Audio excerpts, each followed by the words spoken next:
এই লোকের ব্যবহার আরো আরো আমি গুরুজনের মতো মনে করছিলাম যে আমাদেরকে গাইডলাইন দিবে। উনি আসে বলে যে এটা কি সেটা কি, এই মানে টুল কেন নাই নাই Control your mouth. Yes. আমি সাসপেন্ড করি স্যার, নো প্রবলেম। Okay, ঠিক আছে। ওকে স্যার, সাসপেন্ড করি। সব জায়গায় দুর্নীতি, এইসব চিন্তা ভাবনা করে আমার চিন্তা করতে আমার আসলে কাজ করার আর মানসিকতাই নাই। আমি সাসপেনশন চাই, আমি সাসপেন্ড করতে, আমি সরকারি চাকরি করতে চাই না। আর আমার মানে এদের মানে চালানোর মতো মন মানসিকতা নাই। এই মানে স্বাস্থ্যসেবাটা পুরোটাই একটা উদ্ভট ইয়াতে চলতেছে। আর স্বাস্থ্য যারা রাজনীতি করে, পলিটিক্স করে, তারাও এই পলিটিক্সের সময় আসে খোঁজ নেয়, তারপরে আর কোনো আলোচনা হয় না, এইসব নিয়ে ইয়ে হয় না। আর গবেষণা এই দেশে সঠিকভাবে হয় না, ওটা ফলস, একটা নীলক্ষেতের জায়গায়, নীলক্ষেতে ওখানে সবাই রিসার্চ পেপার জমা দিয়ে এগুলো করে, সত্যিকারের কোনো রিসার্চই হয় না, সম্পূর্ণটাই একটা ভ্রান্তির মধ্যে চলতেছে স্বাস্থ্যসেবা। এই জন্য আমি এগুলো খুব ত্যক্ত বিরক্ত। এবং এই লোকের ব্যবহার আরো আরো আমি গুরুজনের মতো মনে করছিলাম যে আমাদেরকে গাইডলাইন দিবে। উনি আসে বলে যে এটা কি সেটা কি, এই মানে টুল কেন নাই এটা ব্যাপার। উনি বলছে আপনার কি কি দরকার, উনি যদি বলতো তাহলে আমি বলতাম যে স্যার আমাদের এরকম আরো এরকম দরকার, এরকম এরকম সমস্যা হলে আমরা আরো আপগ্রেডেড ভাবে কাজটা করতে পারি। আমি প্রতিদিন আসি, দিন রাত আসি, কোনো সমস্যা হলে রাত্রে 3টার দিকে 4টার দিকে ছুটে আসি, এগুলো কোনো মূল্যায়ন হয় না। উনি বায়োমেট্রিক নিয়ে চিন্তা করে, বায়োমেট্রিক দিয়ে আমাদের কি ব্যাপার, 24 ঘন্টায় আমরা আসি, 24 ঘন্টায় আমরা রিলেটেড থাকি, চিকিৎসায় জড়িত আছে। আমার বিহেভ শেখানো, আমার লাইফ শেষ, এখন আমার চাকরি শেষের দিকে, ট্রেনিং পোস্ট পাইতে 5 বছর দেরি করতে হয়েছে আমাকে।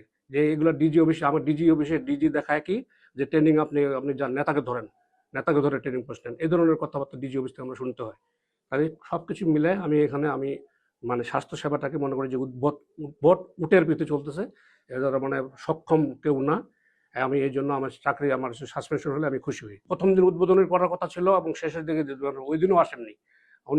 এবং হলো যে এখন আসে যে উনি শিক্ষিত এবং প্রফেসর মানুষ, ওনার ব্যবহার হবে গাইডলাইন দেওয়ার মতো, বলতে পারে যে আপনারা এগুলা তো আপনি দেখতে পারেন, আমরা সম্মানে ওনাকে ইয়ে করবো, রেসপেক্ট করবো।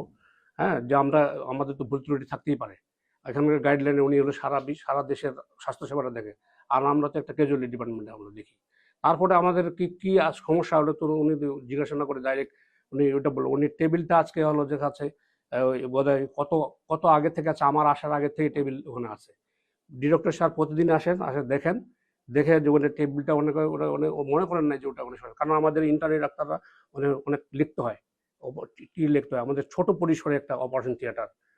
হ্যাঁ, আমাদের বড় পরিসরে এখনো হয়নি, আমাদের অবজারভেশন ওয়ার্ডগুলা এখনো মানে কমপ্লিট হয়নি।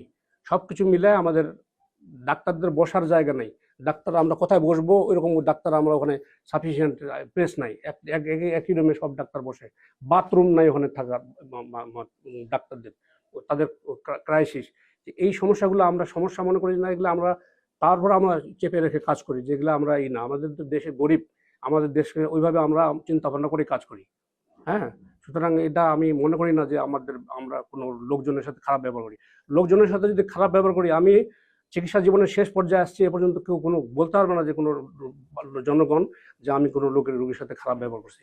আমি ছোট হইতে বড় হইতে সবাইকে তার প্রাপ্য সম্মানটা দিয়েই আমি চিকিৎসা শুরু করি, সালাম দিয়েই আমি চিকিৎসা শুরু করি।